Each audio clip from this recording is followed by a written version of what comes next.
Assalomu alaykum hurmatli obunachilar, negativlarga alohida salom.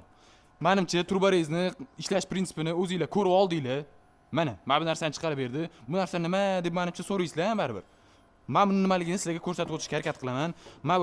Bu turbamiz diametri 110 mm bo'ladi. Bu turbamiz diametri 89 mm bo'ladi. Buni provolga shundoq yopishtirganimizda bo'ldi mana. Idealni keladi. Buni svarka qilib, to'ldirib, qiynalish shart emas. Shundoq ikki joydan perxvatgacha qilib qo'ysanglar, idealni turadi, hurmatli obunachilar.